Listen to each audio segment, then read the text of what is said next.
Hello, everybody. Thanks again for taking the time to click on my video to see what I've been up to. In this video, I'm going to be showing you how I created a Tic Tac Toe app. This week's assignment, I'm supposed to be using any of the tools that I've worked with so far to create a Tic Tac Toe game. It says create a Tic Tac Toe game grid using HTML, any HTML element of my choice.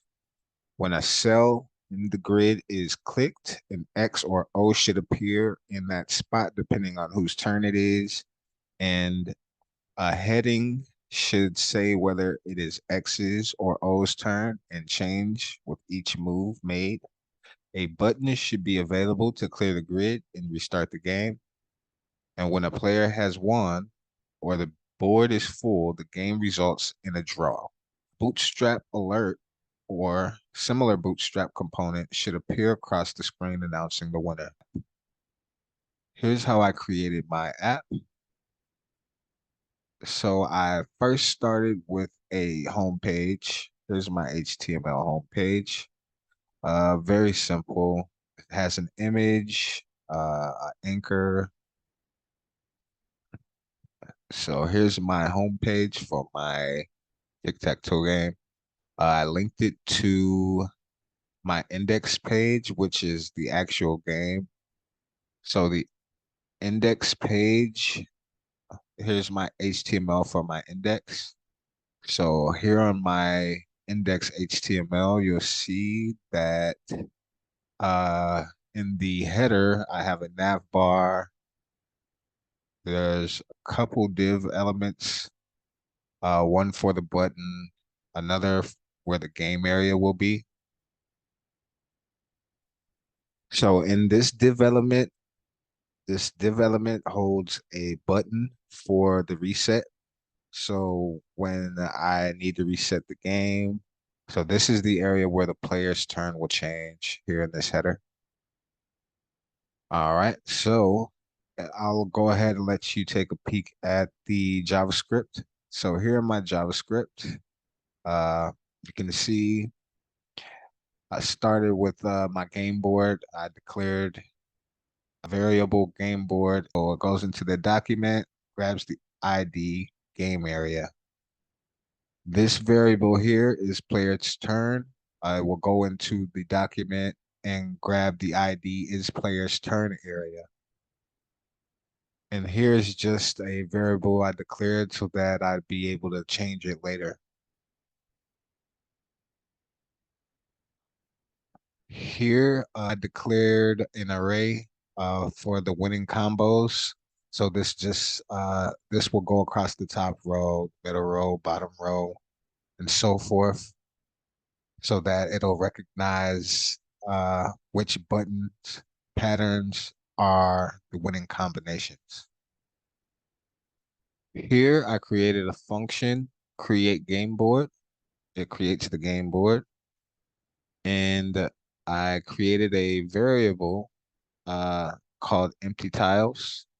It has an empty string, which repeats 9 times, and then it gets split up. It splits up those 9 empty strings and places it into an array. And then I created a variable called tile grid, which stores those empty tiles. And then it'll take those empty tiles, and here it says that the dot map, it calls a function for each element in an array. Here I created a variable called tile grid, and it takes these empty tiles, so these 9 strings, and it puts them into an array, and it repeats this function for each of those strings, or for each of those tiles. So for each of these 9 empty strings, a button will be placed there. And in order for it to show up in the page, I have to add the dot join. So this takes the tile grid and puts it into the HTML and stores it under the game board variable. Here I took that player1 variable and declared it to be player X here in this function.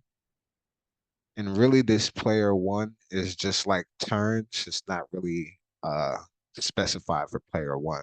So it's really the turns that'll alternate between uh player1 and player2 here, but I just called it player1.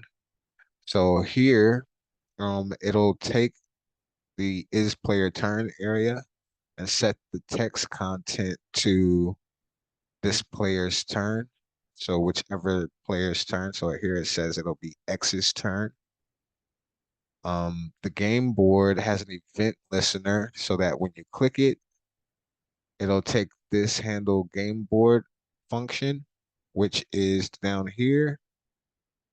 This function here just allows the game board to handle the clicks so that when it clicks, if X doesn't exist or there isn't a value in the tile, it'll set a value to be player1.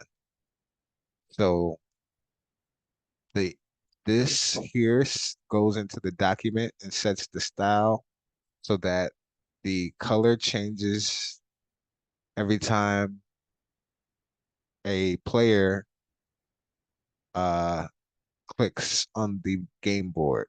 So if it's X's turn, it'll be set to this color, and when it changes over to O's turn, it'll be set to this color. And after that, it'll run this function here to check the score. Check score function, and we set that there to check the score every time someone clicks on the board. So here in my check score function, I set a variable to all tiles. That takes an array. It'll go into the document and grab the class name tiles or class name tile. So it'll grab all 9 of those buttons that are tiles. And here I set another variable for tile values. And it will take all of those tiles. It will, says dot map. So yeah, they'll call a function once for each element, the array. So I just have that there as a reminder. So it'll take all of these tiles and it will run this function for each one of those tiles. Here I just have a console log. I don't really need that there, but I have it there to test to make sure that um it that this function worked properly. So it did, but it's just still there. So here in my check score function, I also have is winner variable, which checks the winning combos. It has a dot sum of the combo, so it just makes sure that some combination of it'll go in and check the winning combos that I have set up here. And as long as there's some combination, it will alert where to go. As long as there's some combination, it'll run this function and it will uh let us know if there's a winner, and it'll run this show congrats function, which it'll let me know which player won the game. And then I set it to update turn each time if there isn't a winner. So here's my show congrats. My show congrats function will just it takes the is player's turn area, takes that text content and turns it into this player wins. So whichever player wins. Um, the game board has a remove event listener to remove the click on the handle game board when the game is over. And it will also have an attribute inert set to true so that you can't click on the game board uh, after the game has been won. And then it automatically has a set timeout to reset the game after the congrats. So here's my reset function. My reset function has I declared a variable as seconds and set it to 3.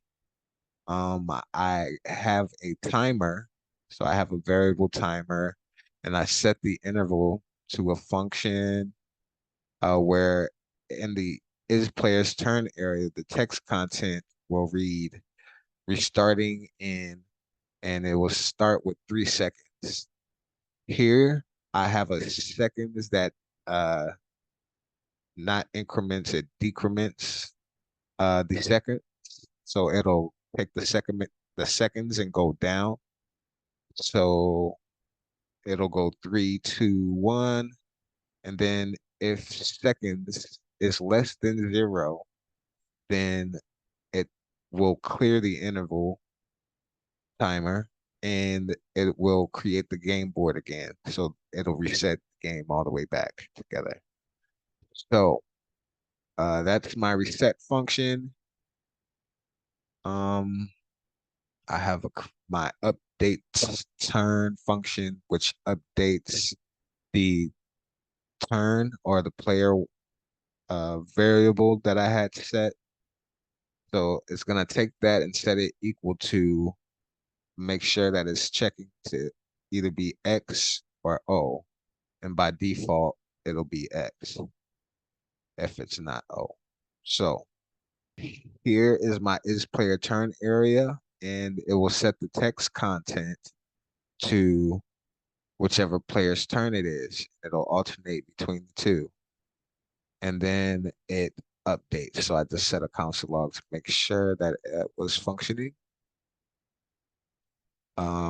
Let's see. So those are pretty much all of my functions that I created for the game. Now I can show you what it looks like in the HTML.